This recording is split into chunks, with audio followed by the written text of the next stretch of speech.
Right everyone, and another episode of Project Beatrix, of which I've been doing somewhat quite a bit of work to the car recently. Some of the videos have come out, some have not, and this is certainly one job that has cropped up in the last couple of months. You may remember at the end of one of my meets to the unnamed classic car club in Stourbridge, upon leaving I had a warning light on the dashboard that I'd never seen before until that actual moment, and it was this.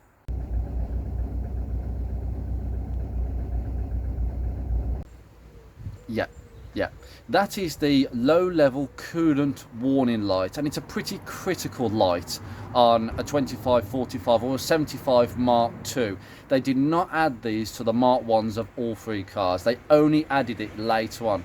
God knows why. They were just so late to the party at MG Rover. If only they'd fitted that sort of light to the Rover R8 models when the K-Series started to become a little bit troublesome down the years, when the elastomer gaskets started failing, the cooling systems were neglected, etc. How many K-Series engines that would have saved, I do not know.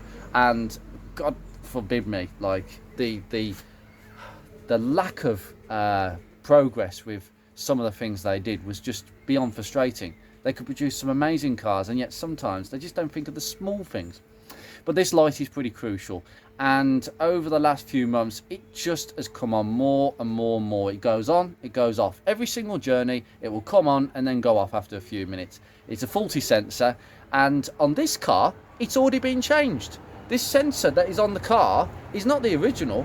It's been changed for the original. The original lasted about 9 years and it was replaced in 2013. So this one has lasted 10 years.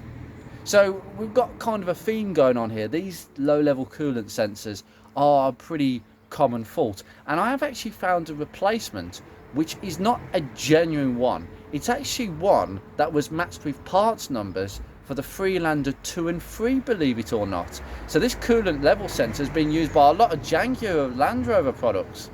It's a very easy one to change. We're going to change it now.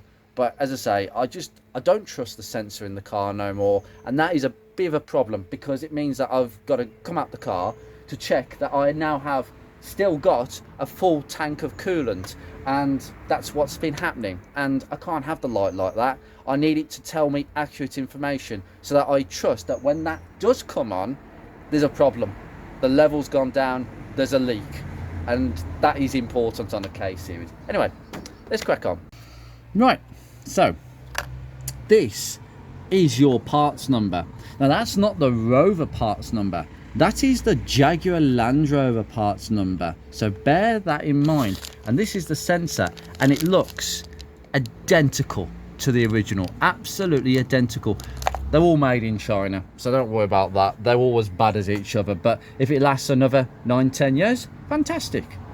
Anyway, the simple case is we've just got to get this bottle off again. I'm just going to take these two bolts out, slacken them off, and just lift off the bottle just slightly. Honestly, welcome to Fixing and Tinkering, the channel where there is plenty of traffic noise in the background because it's rush hour, and I tend to repeat myself with doing the same jobs that you saw me doing not long ago. And this coolant bottle, by the way, it stayed nice and clean. Pink coolant, not a bit of oil in this coolant, so whatever worked, the speed flush clearly worked, and it worked an absolute treat. And that for me is great, because we now have a K-Series pretty much free from sludge as any K-Series that has had a head gasket failure as possible. Now it's free, just pull it off from that tab at the bottom. And this might get a bit tricky because we've got a couple of hoses still in place, but essentially just take this connector off. Come on, right, that's it. Now this sensor should just pull out. There you go. Done. It's as simple as that. You won't lose any coolant because basically there's a ball bearing that hits the end of this, and I think if I just bring you in here, yeah, I don't like the look of the end of that. I think that's why we've got a problem. Now this is the test. These are absolutely identical. I don't know if the light can show you this, but this is the new one and this is the old one. They're identical. Apart from the rubber end, which is disintegrating on the old one, this new one doesn't come with it. But it's the same length. It's exactly the same. That's the parts number you go by. And I tell you what, these, genuine from Rover, probably about £20, £25. That's a lot. Guess how much that cost me? £5.69. Now, some people say that's too cheap. The truth is, these sensors, they fail anyway. So what you're losing is probably going to last about 5 or 6 years. Fine, I'll change it again. It's still cheaper than buying a 25 quid one. And it's easy. It's literally as simple as change it like this. So realistically, just lift up the bottle, pop it in. There we go. Oh, come on. Just make sure it clicks right in. Okay. Right, there's something I need to explain. Now you can see here, this sensor is fractionally more loose in that little clip. There's a clip at the bottom of the coolant housing and it clips onto that sensor. This one, and I suspect this might be the slight difference between the Jaguar Land Rover product and the Rover product, is that there's like a circular disc on the sensor. I'm just going to pull the sensor out. It's here where my finger is, a sort of a disc there. It's not as big on this one.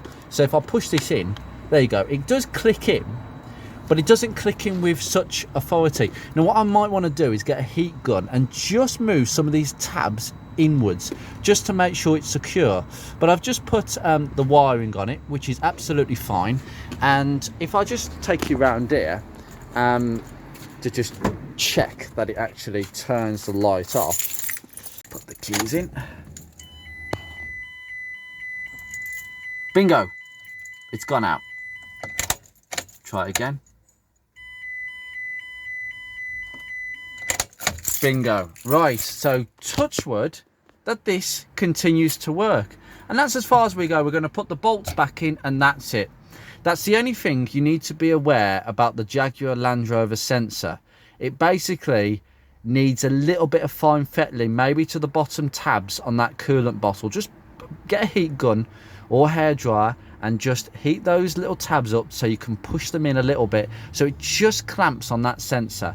That's the only minor difference. It's an aftermarket product. It's probably not even because it's a Jaguar Land Rover sensor. It's because it's an aftermarket product and they're just not quite right. There's always a bit of fine fettling with these things. But for the cost of £5.69, it's well worth a try. And I'm going to monitor this and just see if it causes any issues. And the truth is, I don't need to keep the sensor because of this one little bit of the video. And that is the walk of shame. Shame. Shame. Shame.